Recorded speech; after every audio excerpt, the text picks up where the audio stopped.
Alright guys, I'm going to show you another technique now that you'll use a lot when you're building custom voice patches. So I've got the Rogers Spring that I just made on this instrument track here. So here's the Ultrabeat voice for the Rogers Spring.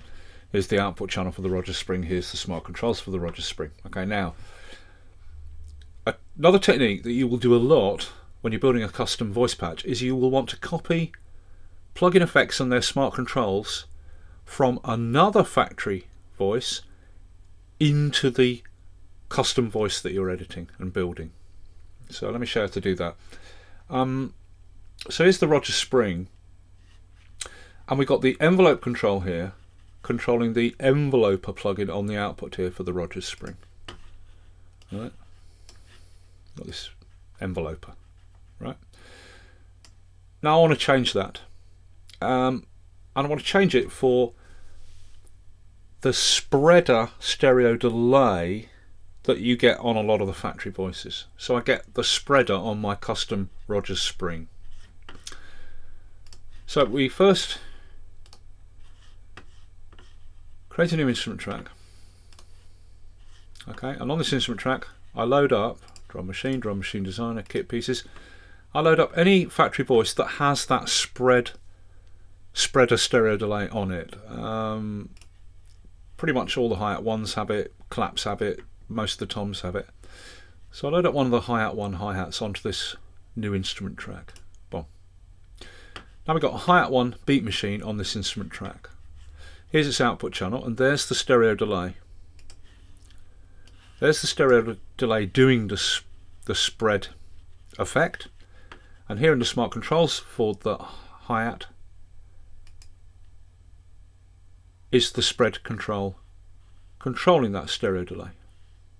Right, so this is a stereo delay doing the spread on the hi-hat. So we go back to our Rogers Spring, and I'm going to replace the envelope control and the enveloper plugin that this envelope control is controlling. So I go to the enveloper on the output here, and I'm going to change it to a stereo delay. Boom, done. Right, now we've got a stereo delay on our Rogers Spring output channel. And this smart control here becomes unmapped because we removed the enveloper. Okay, so now we go back to our hi-hat. We open the stereo delay. We copy the settings for the stereo delay, the settings that are doing that hard left-right spread. Copy. We go back to the Rogers Spring, open the stereo delay that we've put on the channel for the Rogers Spring, and we paste the settings in. So now we have the same delay settings doing that hard left-right stereo spread. Now we go back to the hi-hat. We go to the spread control controlling the stereo delay. Select all the mappings for that smart control. Copy them. Go back to our Rogers Spring. Go to the unmapped pot. Paste those mappings in. Let's open the stereo delay on the Rogers Spring here. And now this is controlling the stereo delay. And the stereo delay has the same settings as for the hi-hat.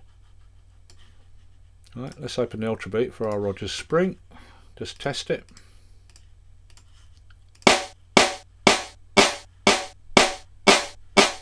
Yeah. So there you go. That's how you copy the particular settings for a plugin effect and the smart controls controlling that plugin effect from another factory voice into the current voice that you're editing and creating, your custom patch. Okay.